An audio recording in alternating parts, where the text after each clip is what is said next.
pufferfish, so to speak. He will have to shoot both his guns if people come towards him. If he sees enemies coming in, he will have to shoot both his weapons to try and pretend that there are more players in that compound that are ready to defend. Of course, players know about this, and they will sometimes scout around, circle a few times around the block, see that there's only one guy, and then crash and burn pretty much the guys that stand. And aside from the scout meta, we've seen a lot of kind of teams change, well, not necessarily change, they've kind of used this for a long time, which is the 2-2 split in, say, the kind of mid-circles, especially to then control larger sets of area and then be able to potentially have safe spots in different locations to then move to where the circle may shift. I think that's why we see Liquid do so good. They send, James Ibiza off to a very early rotation to see the bike, two guys in the same bike, put themselves in a position where they know they can not just hold it down if it's a good position in the next circles, but also transition to and from. So they have a big area to scout. If it goes west, they usually go on the Harry Potter Tower west of Gatka. A perfect transition. Right. That's where you usually overtake. And if there's only one guy there, they just take it because they're 2 versus 1 with stronger loot and possibly also more mechanically skilled. Yeah, that's a very powerful point to be in that actual the tower that you mentioned. We've seen Larson actually clutch it in a very tremendous play. I think it was GLL about 4 months ago that he was playing it.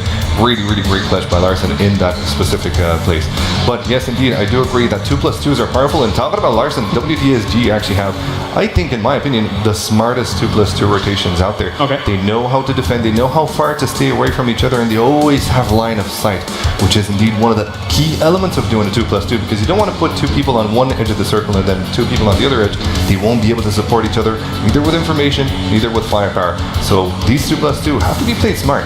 Definitely, and of course we've seen a lot of teams, once they drop in a certain location and a circle will pop, be it west, be it east, be it wherever, they like their own set compound. The places that they go, time after time after time. We see that through a lot of teams with Extra. Yeah, on top of that, again, I want to go back to, this is the first time these teams play against each other.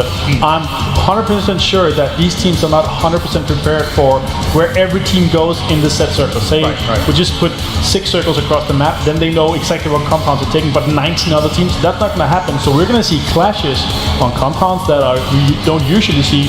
We're going to see clashes in rotations where they're going to be camped on rotation paths. We talked about north of Pachinki, huge transition path to the west and the east for teams coming there. Yeah. So I think we're going to see breaches in compounds, which you don't usually see. We're going to see contests in compounds where, because again, you have perfected a play to, you want to go to a location where you transition to and from, but you also want to hold it down. Yeah. So you want to go there again, and they're probably also prepared for, okay, if somebody there, what's the next step for it? Yeah, absolutely. The good part about these qualifiers is the fact that all these teams now have something to research on the other teams, and mind you, apart from playing, for sure they're going to be, they have done their research, especially the coaches. They're going to know, okay, this compound is definitely going to be taken by one of the teams. We know that they love to play here, so we will try to avoid it. Some of the teams have a higher adaptability, but of course all the teams have a preferred kind of compound to play in certain circles. However, I think some teams will perform a bit better. I'm thinking Liquid here specifically. They're pretty much good to go wherever you set them up, whether it's a hillside, whether it's a certain compound that you put them in. They're very good with new elements. They know how to work as a team. I feel like the communication in that team is down to a tad. So I think they're going to be shining through, even if some of the other teams are going to be getting the prime locations, so to speak. I think they're going to be doing pretty well wherever they set. Yeah, I want to ask you guys about how you approach a game number 1 in a tournament setting like this, because obviously we're on a huge stage here.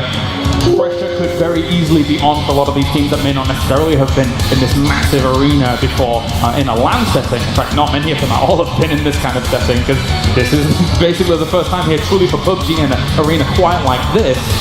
How do you approach the first game? Do you approach it a little bit more cautious than you normally would, especially against some teams that you're not as well versed with, or do you just kind of play your own game? What do you think? Honestly, I think we're going to see the kind of regional meta go into play here. So we're going to see, North America, they're going to be very aggressive. They're going to be coming out on top of that from the beginning. I think we're going to see the regional kind of play. We have the Southeast Asia. They're kind of take them all slow in the beginning, and then when you come further into the end, they go very aggressive third party and stop and scout every compound they go into and everything. So I think we're going to see the regional meta come into the first game, and then